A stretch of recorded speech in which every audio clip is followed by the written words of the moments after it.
Tisztelt honfitársaim, distinguished guests, ladies and gentlemen. It is my pleasure to join you at this important event as we stand together with Ukraine in its fight against Russian war of aggression. The situation in Ukraine continues to present major humanitarian challenges as we enter the winter season. We see the devastating effects of the Russian offensive every day, including the widespread destruction of the energy infrastructure and restricting access to electricity for millions of Ukrainians.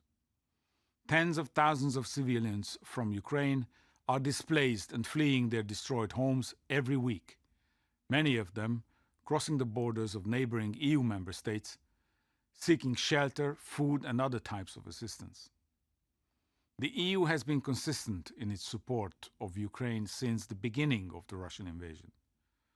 Together with our member states, we have provided more than 82 billion euros through humanitarian aid, economic and military assistance, and support for Ukrainians seeking refuge in the EU. The Visegrad countries have shown true solidarity in hosting and supporting Ukrainian refugees, including providing healthcare and education, housing, other basic services, and even temporary job opportunities. The EU is committed to continuing to support Ukraine for as long as it takes. To show our commitment, we have proposed a new 50 billion euro Ukraine facility to ensure predictable, medium-term support for the country's recovery and reconstruction and tie it to its accession track.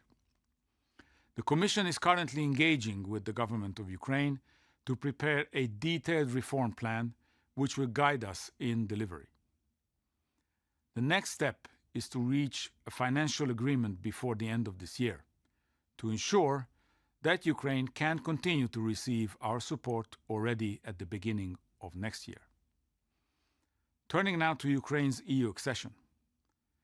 Last year's decision by the European Council to grant Ukraine EU candidate status provided a powerful impetus to these reforms. This is an opportunity that should not be missed.